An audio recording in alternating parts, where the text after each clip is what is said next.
May mga bagay sa ating buhay na hindi mo pwedeng pagsabayin. Napakarami sa ating ginagawa ito. Nanonood na ng TV, nakasindi pa ang cellphone, nanonood pa sa Facebook o YouTube. Hindi po ba? Paano mo maiintindihan ang iyong pinapanood kung sa dalawa ka nakatingin? Kung hindi ka malilito, siguradong maduduling ka. Mahirap din pagsabayin. Nag-aaral ka, may nililigawan ka. Siguradong merong isa na mapababayaan. Mahirap din ang meron dalawang pamilya. Kung sa isa pa lang nga, nahihirapan ka na, kukuha ka pa ng isang pamilya. Kung sa misis mo pa lang nga, hindi mo na siya mapasaya, kukuha ka pa ba ng isa? Sasakit ang iyong ulo. May mga bagay na hindi dapat pagsabayin. Kung gusto natin maging matagumpay sa buhay, kailangan isa lang. Bakit ang nakikipagpaligsahan o nakikipagkarera nananalo? Dahil isa lang ang kanyang tingin at tuon sa finish line. Ganyan din ang sikreto ng panalangin. Kung gusto natin na ang Diyos sagutin niya ang ating dasal, isang sikreto ay dapat isa lang ang ating ipagdasal. We should focus on one request only. Isang dasal lang, isang hiling lang. At hindi po ba ganyan din ang ating narinig sa Ebanghelyo? Si Zacarias, si Elizabeth, isa lang ang kanilang hiniling sa Diyos. Ang magkaroon sila ng anak. Kahit na nagtagal po ang pagsagot ng Diyos, sumagot pa rin ang Diyos. Binigay pa rin ng Diyos ang kanilang hiling. Dahil isa lang ang kanilang palaging pinapanalangin. Tayo, ano yung ating mga dinadasal? Madalas, napakarami nating hinihiling sa Diyos. Ang problema minsan, dahil sa sobrang dami ng ating hinihingi, baka nagkakasalungat yung ating gusto. Halimbawa po, itong mag-asawa na pumunta sa akin, nagpapa-counsel, humihingi ng advice.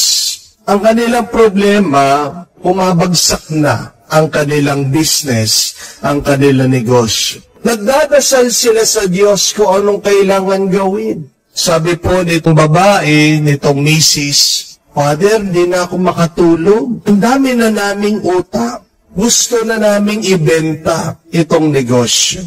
Pero sumagot naman itong lalaki, sabi niya, ako naman, Father, medyo nag-aalangan ako. I'm half-hearted. Dahil itong negosyo namin, ito kami nag-umpisa. Hiniling din namin sa Diyos ito, binigay naman niya. Pero yun lang nga, ngayon, bumabagsak na, nalulugi kami. Ano kailangan namin gawin?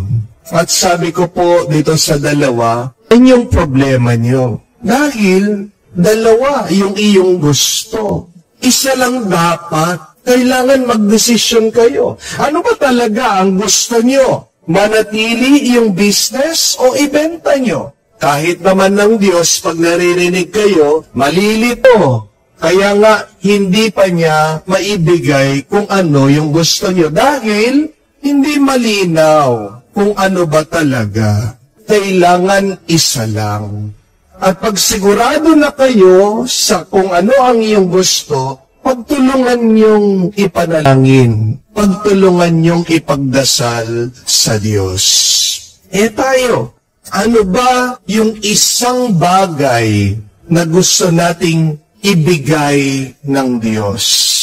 Pero, hindi lang dapat isang dasal, o hindi dapat nagkakaisa tayong nagdarasal. Hindi niyo po ba napansin na itong dalawang mag-asawa, si Zacarias at Elizabeth, magmula nung kabataan nila hanggang pagtanda nila, nagtulungan sa kanilang pagdarasal. Kaya naman binigay din ng Diyos yung kanilang hiling. They did not only have one request to the Lord. They requested it with one mind and one heart, they were one in prayer. Oo, mahalaga pag tayo po ay nagdarasal turo ng Diyos, na ikaw daw ay dapat mag-isa.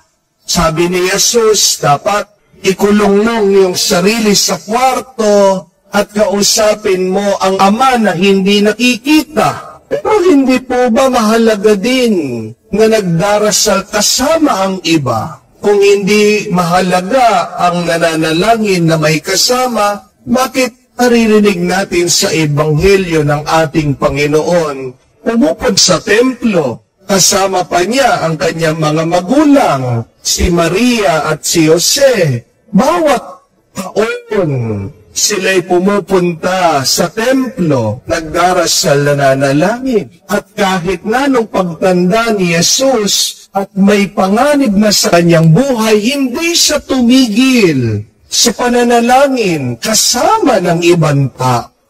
Private prayers are important, but so are community prayers.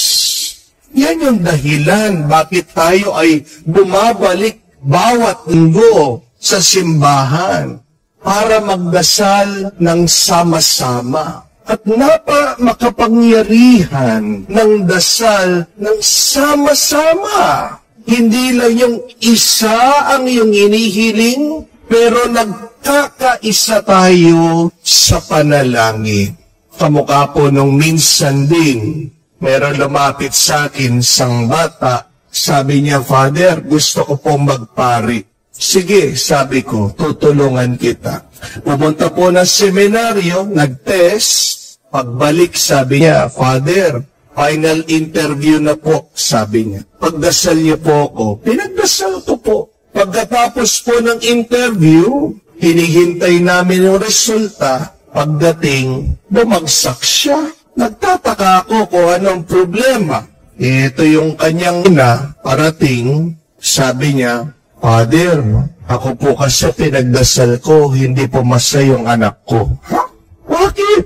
Siyempre, Father, pag pumasok sa seminaryo, ako na lang mag-isa, sabi niya. Yun pala yung problema, magkaiba ng pinagdarasal.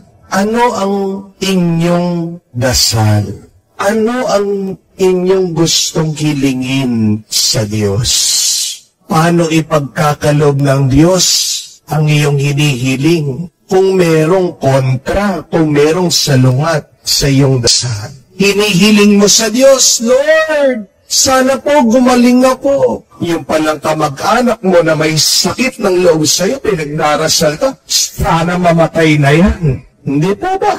Kaya hindi ka gumagaling dahil merong salungat sa iyong dasal. Pinagdarasal mo na magbago na yung iyong asawa, uminuna. Pero siya, kibit-balikat, walang pakialam. Ikaw lang ang nagdarasal. Mas makapangyarihan ang dasal pag sama-sama kayong pamilya na nagdarasal. Yan po ang ating dasal at dalangin. Hindi lang ang magkaroon ng isang dasal, pero magkaisa tayo sa ating panalangin. At makikita mo ang iyong hinihiling ipagkakaloob ng Diyos.